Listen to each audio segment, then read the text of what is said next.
शांति। Good morning.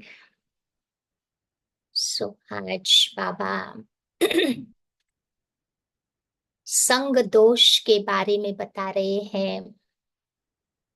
कहते हैं कि संग का असर मनुष्य के ऊपर बहुत पड़ता है। तो जितना जितना हम संग दोष के ऊपर ध्यान रखेंगे, उतना उतना बाबा कहते हैं हम अपने जीवन में उन्नति कर पाएंगे।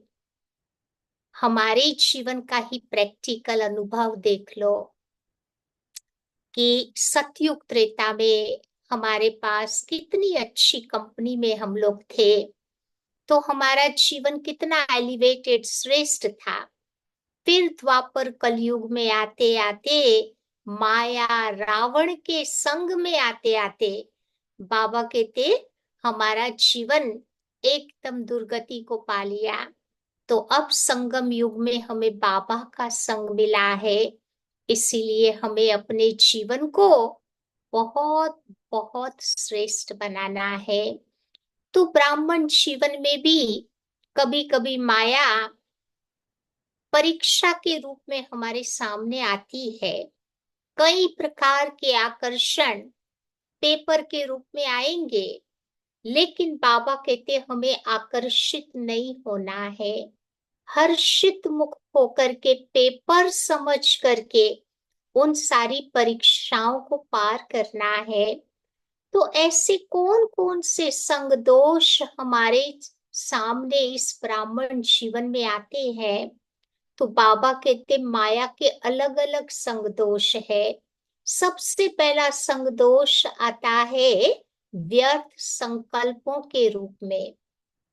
बहुत अच्छी तरह से हम चल रहे हैं, सडनली माया आती है तो क्या करती है? सबसे पहले हमारी बुद्धि को बाबा से दूर कर देती है।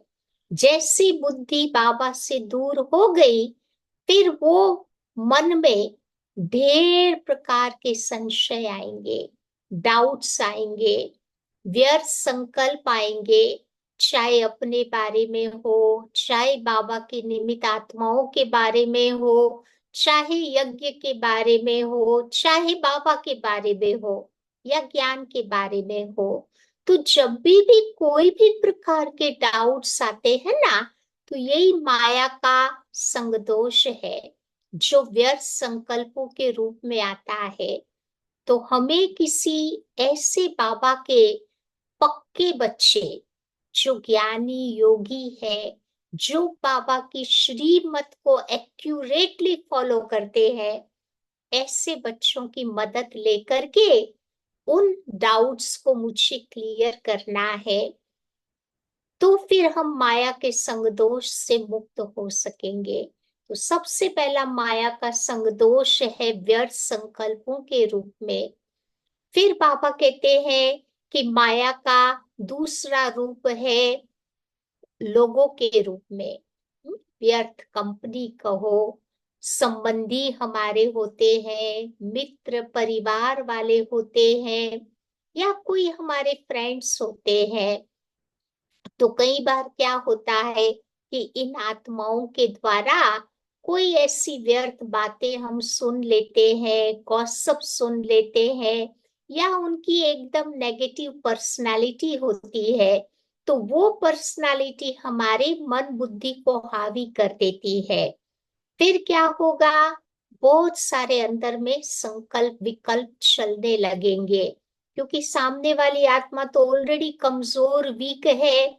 फिर हम उन बातों के संगदोष में आ जाएंगे, तो वो हमारे मन बुद्धि को भी कमजोर बना देगा। फिर हमारे अंदर में वो बाबा के साथ हमारा वो कनेक्शन जो है वो ढीला हो जाएगा, लूज हो जाएगा। तो फिर बाबा से वो शक्तियों का हम अनुभव नहीं कर पाएंगे। इसीलिए बाबा हम बच्चों को अटेंशन दिलवा रहे हैं कि कभी भी ऐसी जो कंपनी है, जो नेगेटिव पीपल है, जो कभी किसी की अच्छाइयों को देख ही नहीं सकते हैं, कभी किसी की अच्छी बातों को अप्रिशिएट ही नहीं करते हैं, ऐसे लोगों से अपने आप को बचा के रखना है।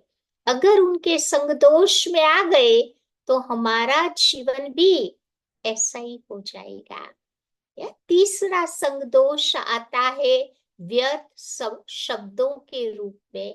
वाणी के संग दोष में हम आ जाते हैं।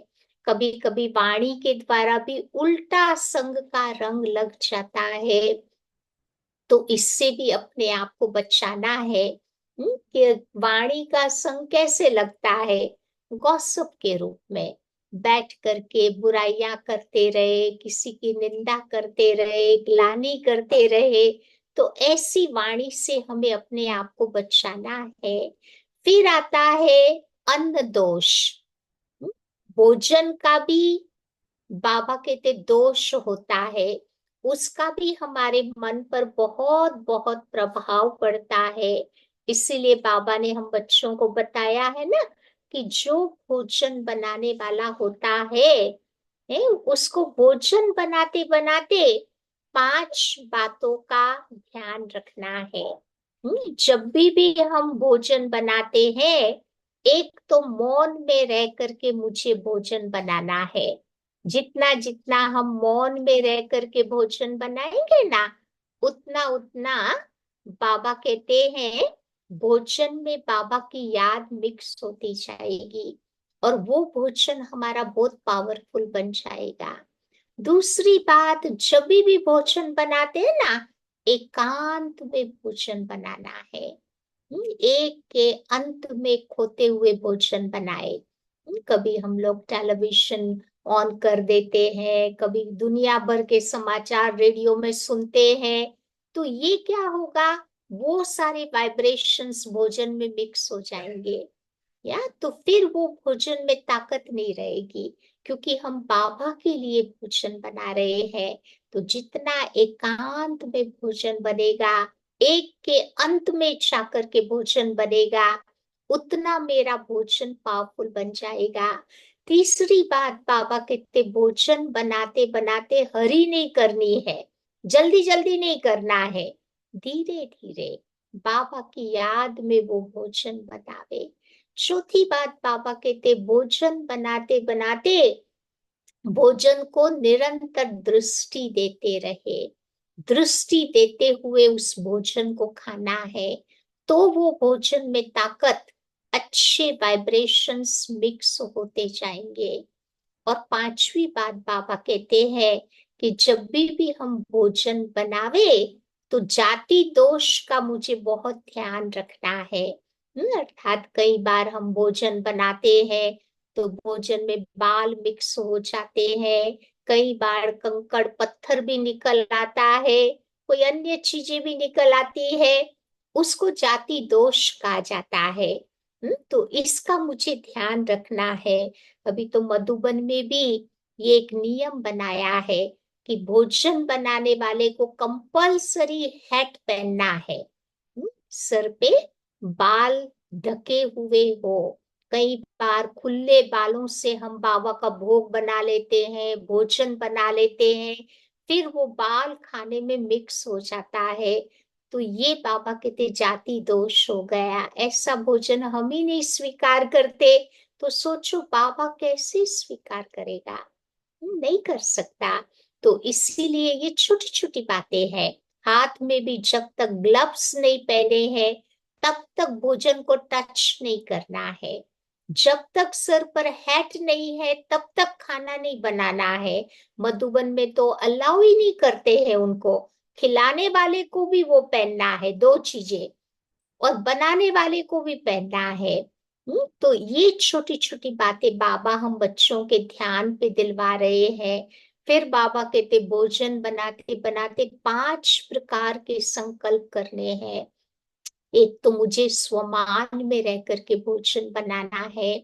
भोजन बनाते बनाते ज्ञान का मनन चिंतन करते रहना है। बाबा की याद में भोजन बनाना है। एकाग्रता के द्वारा भोजन बनाना है। और भोजन में रमणीकता के संकल्प करने हैं। तो अच्छे अच्छे वाइब्रेशंस उस भोजन में मिक्स हो जाएंगे। और पांचवा बाबा कहते संग दोष, वो कर्म का होता है। कोई भी काम करो बाबा की याद में, अगर वो काम किया मैंने तो पास विथ ऑनर हो जाएंगे।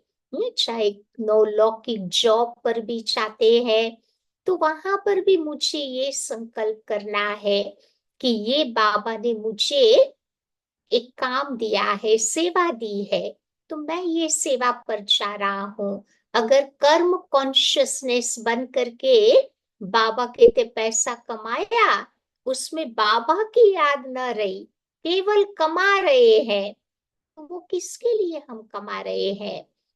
जो परमात्मा ही जहाँ याद नहीं है तो फिर वो धन हमारा पवित्र कैसे बन जाएगा? तो इसीलिए बाबा की याद में रह करके जो धन कमाते हैं वो धन हमारा पवित्र बन जाता है। तो ये 5 प्रकार के संग दोष होते हैं। व्यर्थ संकल्पों का बताया, संबंधियों का संग दोष, वाणी का संग दोष, अन्न दोष और कर्म का संग दोष। तो इन पांचों प्रकार के संग दोष से हमें इस समय मुक्त होना है।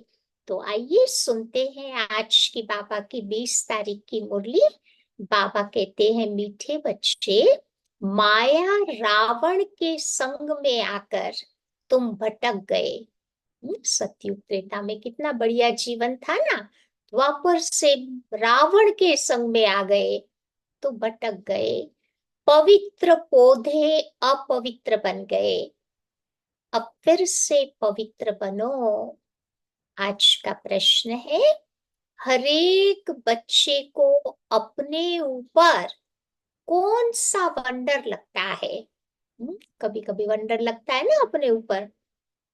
बाप को बच्चों पर कौन सा वंडर लगता है? बाबा को भी कभी कभी वंडर लगता, हमें भी कभी कभी अपने ऊपर वंडर लगता। तो बाबा कहते हैं, बच्चों को वंडर लगता है कि हम क्या थे और किसके बच्चे थे। ऐसे बाप का हमें वर्षा मिला था, उस बाबा को ही हम भूल गए। कितने ऊंचे बाप का वर्षा मिला था ना, वो बाबा को ही हम भूल गए। रावण आया, द्वापर युग में रावण आया, इतनी फॉग आ गई, जो रचयिता रचना सब कुछ भूल गए। रावण आया। इस दुनिया में भी देखो, अभी रेनी सीजन में कभी कभी फॉग हो जाता है ना, प्लेन भी बंद हो जाते उड़ने, अभी 2-3 दिन पहले हुआ था। तो बाबा को भी बच्चों पर वंडर लगता है कि जिन बच्चों को मैंने इतना ऊंचा बनाया, राज्य भाग्य दिया, वही बच्चे मेरी ग्लानि करने लग पड़े। जिन बच्चों के लिए इतनी बाबा मेहनत करता है, वही बच्चे फिर जब उल्टा काम करते हैं ना, तो बाबा भी सरप्राइज्ड हो जाता है। तो फिर रावण के संग में आकर के सब कुछ गवा देते हैं। तो कारण क्या हुआ? रावण का संग हो गया। रावण के कारण बाबा कहते सब कुछ गवा देते। ओम शांति। तो बाबा पूछ रहे हैं कि बच्चे क्या सोच रहे हो? नंबर बार पुरुषार्थ अनुसार हरेक की जीवात्मा अब अपने ऊपर वंडर खा रही है कि हम क्या थे, किसके बच्चे थे। बरोबर हमें बाबा से वर्षा मिला था, फिर हम कैसे भूल गए? हम सतो प्रधान दुनिया में सारे विश्व के मालिक थे, हम बहुत सुखी थे। फिर क्या हुआ? धीरे धीरे सीढ़ी उतरते गए। रावण आया, इतनी फौगी हो गई कि रचता और रचना को भूल गए। बाबा को भी भूल गए, खुद को भी भूल गए, ज्ञान ध्यान भी भूल गया, अपने घर को भी भूल गए, कितनी सारी चीजें भूल गए। देखो फॉगी में मनुष्य रास्ता आदि भूल जाता है ना, दिखाई नहीं देता है, तो बाबा कहते रास्ता भूल जाता। तो हम भी भूल गए कि हमारा घर कहाँ है, हम कहाँ के रहने वाले थे। अब बाबा देख रहे हैं कि हमारे बच्चे, जिन्हें हम आज से 5,000 वर्ष पहले राज्य भाग्य देकर के गए, बड़े आनंद और मौज में जो बच्चे थे, फिर देखो उनका क्या हो गया। कैसे वो रावण के राज्य में आ गए। पराए राज्य में तो जरूर दुख ही मिलेगा। तुम रावण राज्य में कितना भटके हो, अंधश्रद्धा में बाप को ढूंढते रहे, परंतु बाबा मिला कहाँ। संगम युग पर ही मिला, और कोई युग में नहीं मिला। जिसको पत्थर ठिक्कर बित्तर सब में डाल दिया, तो बताओ वो मिलेगा कैसे। आधा कल्प तुम भटक भटक कर जैसे एकदम थक गए, एकदम थक गए थे ना, अपने ही अज्ञान के कारण रावण राज्य में तुमने कितना दुख उठाया। भारत भक्ति मार्ग में कितना गरीब बन गया। तो बाबा बच्चों की तरफ देखते हैं, तो ख्याल होता है कि भक्ति मार्ग में बच्चे कितने भटके हैं। बाबा को तरस आता है ना बच्चों पर। आधा कल्प तुमने भक्ति की है, इसलिए भक्ति की, भगवान से मिलने के लिए। भक्ति के बाद ही भगवान फल देते हैं। क्या देते हैं वो तो कोई नहीं जानते, बिल्कुल बुद्धू बन गए हैं। तो ये सब बातें तुम्हारी बुद्धि में आनी चाहिए कि हम क्या थे, फिर कैसे राज्य भाग्य करते थे, फिर कैसे सीढ़ी नीचे उतरते उतरते रावण की जंजीरों में बंधते गए। तो अपरंपार दुख थे ना। पहले पहले तुम बच्चे अपरंपार सुख में रहते थे। तो दिल में आना चाहिए ना कि अपने राज्य में कितना सुख था, और पराये राज्य में कितना दुख तुमने उठाया। जैसे वो लोग समझते हैं कि अंग्रेजों के राज्य में हमने दुख उठाया है। अब तुम बच्चे बैठे हो, तो अंदर में ख्याल आना चाहिए। कौन सा ख्याल आना चाहिए कि हम कौन थे, किसके बच्चे थे। बाबा ने हमको सारे विश्व का राज्य दिया, फिर कैसे हम रावण राज्य में जकड़ गए, कितने दुख देखे, कितने गंदे कर्म किए। बाबा कहते ये सब याद आता है ना अभी। तो सृष्टि दिन प्रतिदिन गिरती गई, मनुष्यों के संस्कार दिन प्रतिदिन क्रिमिनल होते गए। तो बच्चों को स्मृति में आना चाहिए। बाबा देखते हैं कि ये मेरे पवित्र पौधे थे, जिसको राज्य भाग्य दिया, वही बच्चे मेरे ऑक्यूपेशन को भूल गए, बाबा को एकदम भूल गए। अब फिर तुम तमो प्रधान से सतो प्रधान बनना चाहते हो, तो उसके लिए क्या करो, एक तो बाबा को याद करो, तो तुम्हारे सब पाप मिट जाए। परंतु याद भी नहीं कर सकते। घड़ी घड़ी बच्चे कहते हैं, क्या कहते बाबा को चिट चैट करते हुए कहते ना कभी कभी, कि बाबा को हम भूल जाते हैं। अरे तुम याद नहीं करेंगे तो बताओ तुम्हारे पाप कैसे कटेंगे। एक तो तुम विकारों में गिर पतित बने, और दूसरा फिर बाबा को गाली देने लग पड़े। कुत्ते बिल्ले सब में भगवान बैठा है, ऐसा बोल बोल के जानबूझ के नहीं गाली दी, बट इनडायरेक्टली गाली ही दी। फिर माया के संग में आकर के तुम इतना गिर पड़े, कितना गिरे कि जिसने तुमको आसमान में चढ़ाया उनको भी तुम ठिक्कर बित्तर सब में ले गए। तो माया के संग में तुमने ऐसा काम किया ना। बाबा कितना अच्छी तरह से कहते हैं, वैसे तुम ऐसा काम नहीं करते, परंतु ऐसा काम कराने वाली माया है। माया के संग में आकर के ये हुआ, तो बुद्धि में आना चाहिए ना। एकदम पत्थर बुद्धि तो नहीं बनना चाहिए ना। बाबा रोज रोज कहते हैं, क्या कहते हैं कि बच्चे मैं तुमको फर्स्ट क्लास पॉइंट सुनाता हूँ।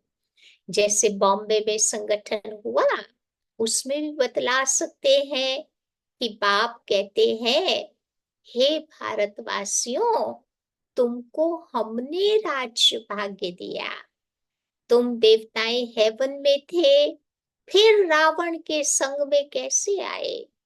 ये भी तो ड्रामा में पार्ट है ना।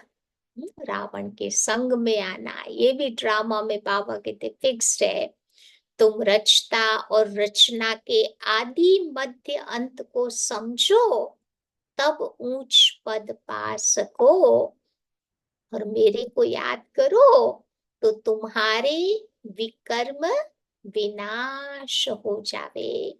यहाँ बल सब बैठे हैं, फिर भी किसकी बुद्धि कहाँ, तो किसकी बुद्धि कहाँ है? तो बुद्धि में आना चाहिए ना कि हम कहाँ थे। अब हम पराए रावण राज्य में आकर के पड़े हैं, तो कितने दुखी हुए हैं। हम शिवालय में थे तो उस समय बहुत सुखी थे। सतयुग त्रेता शिवालय है ना। तो अब बाबा आए हैं वैश्यालय से निकालने, तो भी देखो कहीं तो निकलते ही नहीं। बाबा कहते हैं कि तुम शिवालय में चलेंगे, फिर वहां ये विकारों का विष नहीं मिलेगा। यहाँ यहाँ का गंदा खान पान भी तुमको वहां नहीं मिलेगा। अपनी दुनिया में देवताएं गंदी चीजें थोड़ी खाते हैं। कभी कहीं देखा कि देवताओं को मीट का भोग लगाया हो, कहीं देवताओं को ऑनियन गार्लिक वाला भोग लगा हो? नहीं, देवताएं वो गंदी चीजें नहीं खाते, तो हमें भी नहीं खाना चाहिए। अब वो तो विश्व के मालिक थे ना, फिर ये कहाँ गए? फिर से अपना राज्य भाग्य ले रहे हैं, तो कितनी सहज बात है। तो ये तो बाबा समझाते हैं कि सब तो सर्विसेबल नहीं होंगे। नंबरवार राजधानी स्थापन करनी है, जैसे 5000 वर्ष पहले तुमने की थी। सतो प्रधान भी बनना है। बाबा कहते हैं कि ये है तमो प्रधान दुनिया। जब ये दुनिया एक्यूरेट पुरानी होगी तभी तो बाबा आएंगे ना।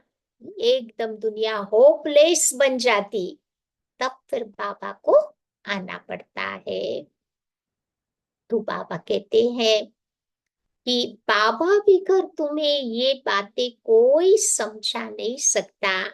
भगवान इस रथ के द्वारा हमको पढ़ा रहे हैं, ये याद रहे तो भी समझो बुद्धि में ज्ञान हो, फिर औरों को बताकर आप समान भी बनाए। बाबा समझाते हैं कि बच्चे पहले तुम्हारे क्रिमिनल कैरेक्टर्स थे। रावण के संग में आकर के हमारे कैरेक्टर्स भी क्रिमिनल हो गए, जो मुश्किल से सुधरते थे। आंखों की क्रिमिनलिटी भी निकलती तो नहीं है ना। एक तो है विकारों की क्रिमिनलिटी, वो भी बड़ा मुश्किल से छूटती। क्रोध की भी क्रिमिनलिटी कितनी बड़ी है, बैठे बैठे ये सारे भूत आ जाते हैं। विकारों के भूत बाबा कहते हैं, बुलाना नहीं पड़ता है, एक आता है तो इन सब की बहुत अच्छी यूनिटी होती है, पूरा फैमिली लेकर के वो आ जाता है। तो एक नहीं आते हैं, सारे विकार आ जाते हैं। तो बाबा कहते ये सिविलाइज तो नहीं हुए ना, फिर नतीजा क्या होगा? 100 गुना पाप चढ़ जाएगा, घड़ी घड़ी फिर क्रोध करते रहेंगे।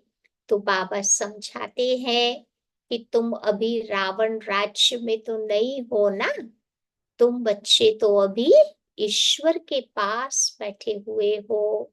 तो इन विकारों से छूटने की प्रतिज्ञा की है।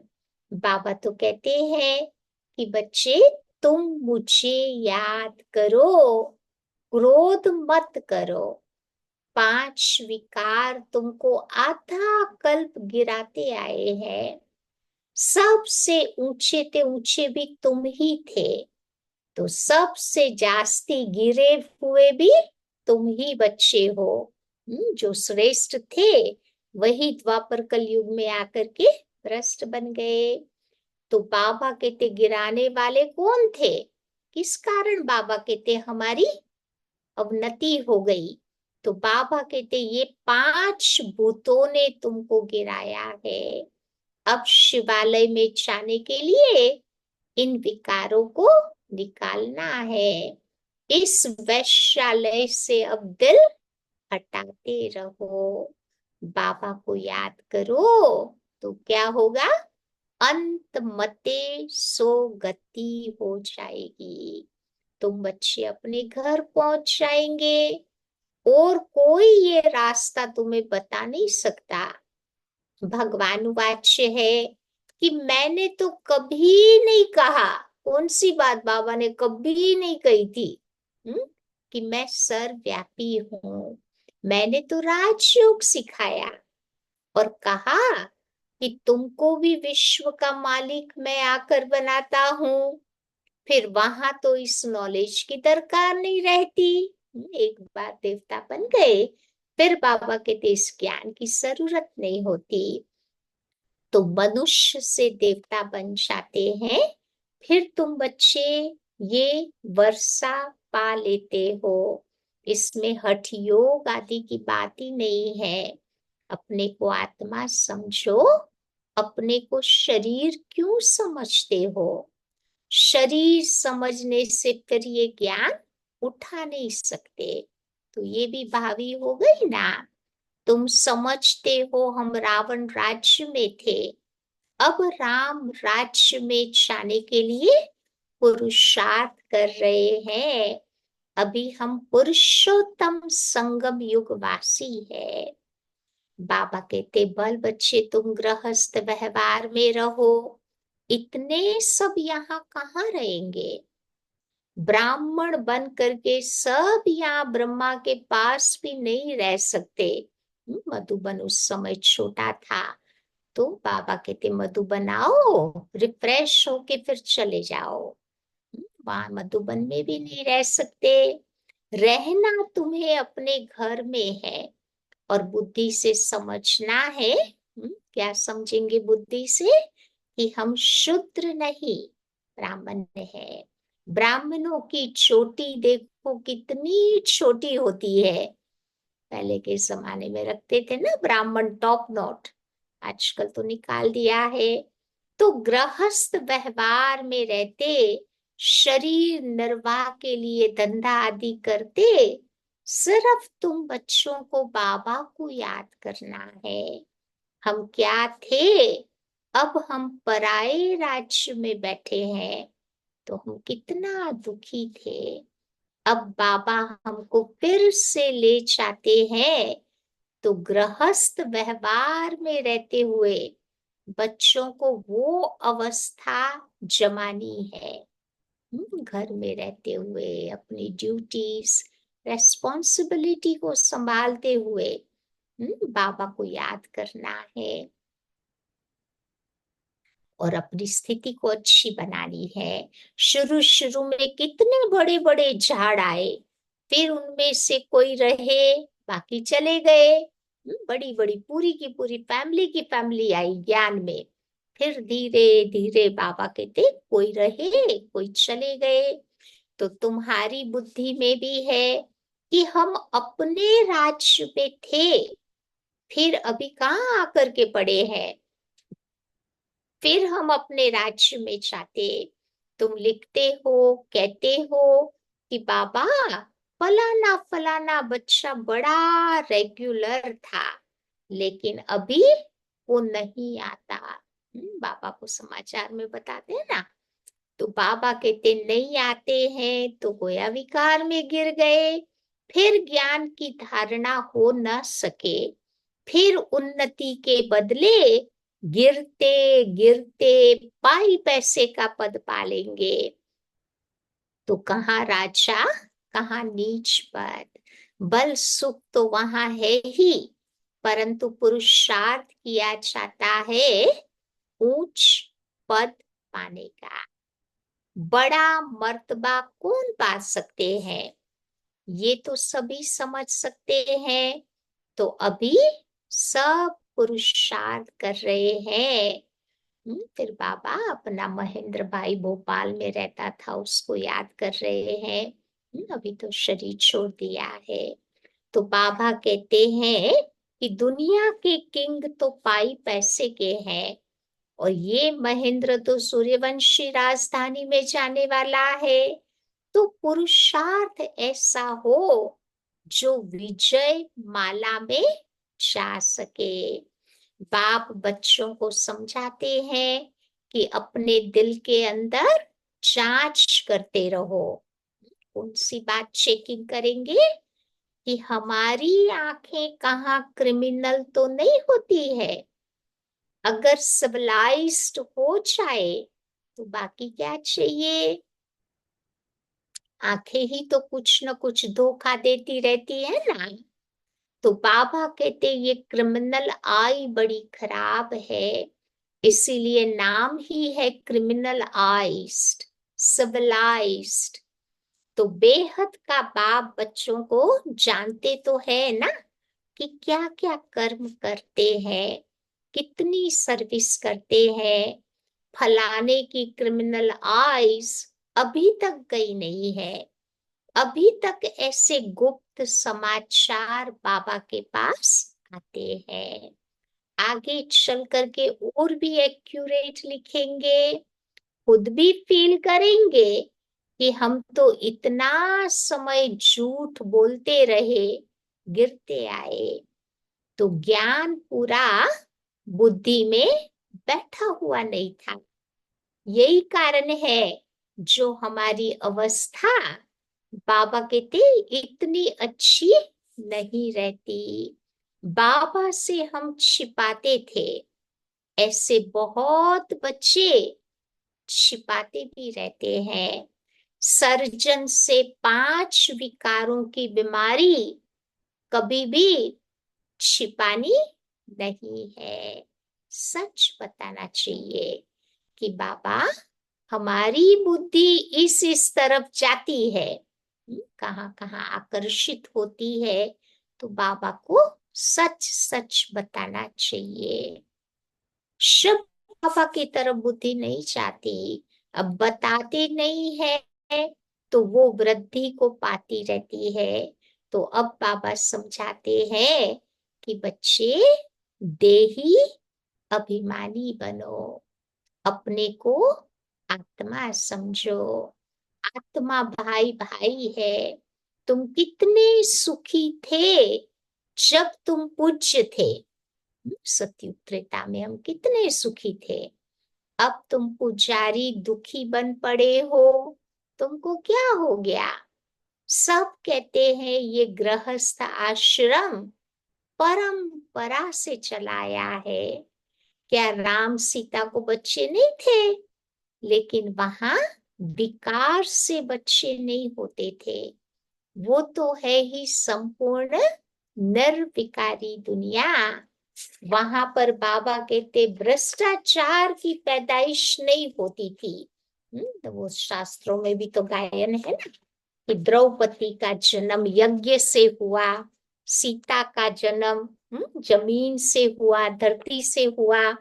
तो ये बाबा कहते योगी सृष्टि थी, वहां पर योग से पैदाइश होती थी। तो सतयुग में विकार तो था नहीं, वहां रावण राज्य होता ही नहीं, वो तो है ही राम राज्य। तो वहां रावण आया कहाँ से? मनुष्यों की बुद्धि बिल्कुल चट खाते में है, कुछ भी नहीं समझते। तो बाबा कहते हैं बुद्धि ऐसी किसने की? मैंने तो तुमको सतो प्रधान बनाया था, तुम्हारा बेड़ा पार किया था, फिर तुमको तमो प्रधान बनाया किसने? तो रावण ने बनाया। तो ये तुम बच्चे भी भूल गए थे।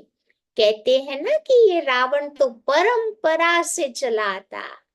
बाबा पूछते हैं कि अरे परंपरा भी कब से होती? सदा काल थोड़ा चला आता है वो कोई, उसका भी तो कोई हिसाब तो बताओ। कुछ भी नहीं समझते।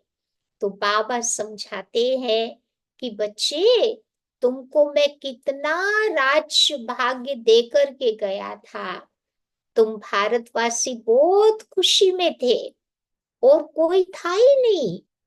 कृष्ण भी कहते हैं पैराडाइस था, चित्र भी देवताओं के हैं, उनसे पुरानी चीजें तो कोई होती नहीं। पुराने ते पुराने ये लक्ष्मी नारायण होंगे, या इन्हों की कोई वस्तु होगी। सबसे पुराने ते पुराना है श्री कृष्ण। लक्ष्मी नारायण के पहले भी पहले श्री कृष्ण थे ना। तो नए से नया भी श्री कृष्ण था। पुराना क्यों कहते हैं? क्योंकि पास्ट हो गया। तो तुम बच्चे ही गोरे थे, पवित्र थे, फिर सांवरे बने। तो सांवरे कृष्ण को देख करके भी बड़ा खुश होते हैं, झूले में सांवरे को झुलाएंगे। अब उन बिचारों को क्या पता कि ये कृष्ण गोरा कब था। सतयुग में तो सांवरा कोई होता ही नहीं है, सब गोरे ही थे ना। तो कृष्ण को कितना प्यार करते हैं। तो राधे ने क्या किया? जितना प्यार कृष्ण को करते हैं उतना राधे को नहीं करते हैं। तो बाबा कहते हैं कि तुम बच्चे यहाँ सत्य के संग में बैठे हो, बाहर कुसंग में जाने से फिर बाबा को भूल जाते हो। माया बड़ी प्रबल है, गच्छ को ग्राहप कर लेता है। हाथी को ना, वो अजगर होता है ना, वो हप कर लेता है। तो ऐसे भी है ना, अभी भागे की भागे, थोड़ा भी अपना अहंकार आने से पूरी सत्यानाश कर देते हैं। तो यहाँ पर भी ऐसे होता है। बाबा के अच्छे अच्छे बच्चों में भी कभी कभी अहंकार आ जाता, तो फिर माया उसका सत्यानाश कर देती। बेहद का बाबा तो समझाते रहेंगे, लेकिन तुम बच्चों को इसमें फंक नहीं हो जाना चाहिए, डिसहार्टन नहीं बनना है कि बाबा ने ऐसे क्यों कहा, हमारी इज्जत चली गई। अरे इज्जत तो रावण राज्य में कब से ही चट हो गई है। रावण ने सारी इज्जत हमारी खत्म कर दी है। देह अभिमान में आने से अपना ही नुकसान कर देंगे, फिर पद भ्रष्ट हो जाएगा। तो क्रोध लोभ भी तो क्रिमिनल आई है ना। आंखों से कोई चीज देखते हैं तभी तो लोभ होता है ना। तो बाबा आकर के अपना बगीचा देखते हैं, किस किस किस्म के फूल है। यहाँ से जाकर फिर उस बगीचे में फूलों को देखते हैं। शिव बाबा को भी फूल जरूर चढ़ाते हैं, वो है निराकार चैतन्य फूल। तुम अभी पुरुषार्थ कर ऐसा फूल बनते हो। तो बाबा कहते हैं कि हे मेरे मीठे मीठे बच्चों, जो कुछ बीता उसको ड्रामा समझो, ज्यादा सोचो नहीं। कितनी मेहनत करते हैं, होता तो कुछ भी नहीं, ठहरता ही नहीं है। अरे प्रजा भी तो चाहिए ना। कई बार बाबा कहते कितनों को ज्ञान सुनाते हैं, लेकिन वो बाबा के बनते ही नहीं है। तो बाबा कहते चिंता नहीं करो, सतयुग में सारे वैरायटी स्टेटस है, तो प्रजा भी चाहिए। प्रजा तो ढेर बननी है। ये ज्ञान कभी भी विनाश को नहीं पाता। एक बार सुना शुभ बाबा है, तो बस वो प्रजा में तो आ ही जाएंगे। तो अंदर में तुम्हें ये स्मृति आनी चाहिए कि हम जिस राज्य में थे वो फिर से अब पा रहे हैं। तो उसके लिए बच्चों को पूरा पूरा पुरुषार्थ करना चाहिए। बिल्कुल एक्यूरेट सर्विस चल रही है।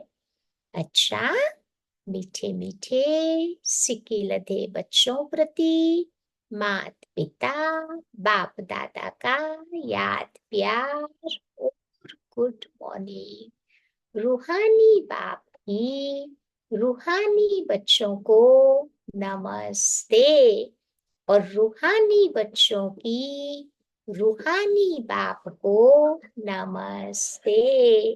धारणा पॉइंट, पहली बात, शिवालय में जाने के लिए इन विकारों को निकालना है।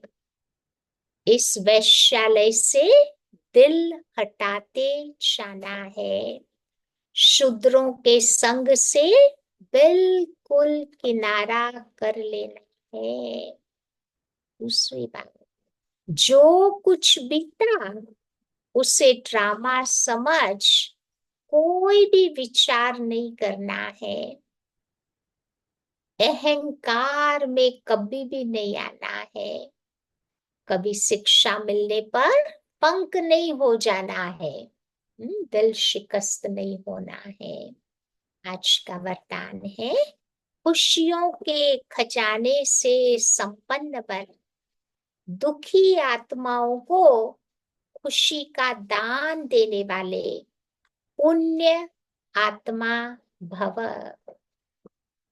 इस समय दुनिया में हर समय हर समय का दुख है, और आपके पास हर समय खुशी है। तो दुखी आत्माओं को खुशी देना ये सबसे बड़े ते बड़ा पुण्य का काम है। दुनिया वाले खुशी के लिए कितना समय संपत्ति खर्च करते हैं, और आपको सहज अविनाशी खुशी का खजाना मिल गया है। तो अब सिर्फ जो मिला है उसे बांटते जाओ। बांटना माना बढ़ना। जो भी संबंध में आए वो अनुभव करे कि इनको कोई श्रेष्ठ प्राप्ति हुई है जिसकी इनको खुशी है। दुनिया वाले इस बात का अनुभव करें, ये ऑर्डिनरी पीपल नहीं है, इनको जीवन में श्रेष्ठ प्राप्ति हुई है। स्लोगन, अनुभवी आत्मा कभी भी किसी बात से धोखा नहीं खा सकती, वो सदा विजयी रहती है। बार बार माया से भी बाबा कहते वो धोखा नहीं खा सकती, सदा विजयी रहती है।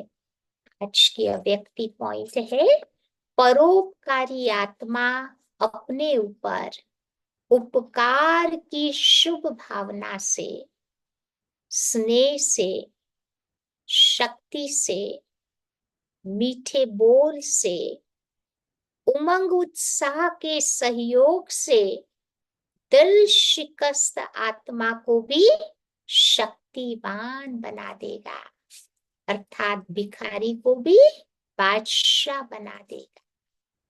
कोई कितना भी अपकारी हो, लेकिन आपकी दृष्टि और वृत्ति सदा उपकारी रहे। इसके लिए ज्ञान में चलने के बाद जो स्व अभिमान आ जाता है उसका त्याग करना है। जब इतनी त्याग की वृत्ति और दृष्टि होगी तब स्मृति में बाप दादा रहेगा और सबके प्रति उपकार की भावना बनी रहेगी। समझा? तो ऐसा पर उपकारी बनना है। ठीक है, तो आज क्या याद रखेंगे? माया रावण के संग दोष में आकर के जो बताया ना, 5 प्रकार के दोष आत्मा पर लग गए हैं, उन दोषों से हमें अपने आप को फ्री करना है। ठीक है, बाकी ऑकलैंड हैमिल्टन वालों के लिए खुशखबरी है कि आज बाबा के घर में विशेष भट्ठी का आयोजन किया है, तो 2 बजे बाबा के घर में आप पहुंच जाना, तो बहुत अच्छी तरह से भट्ठी करेंगे, एंजॉय करेंगे। ठीक है, तो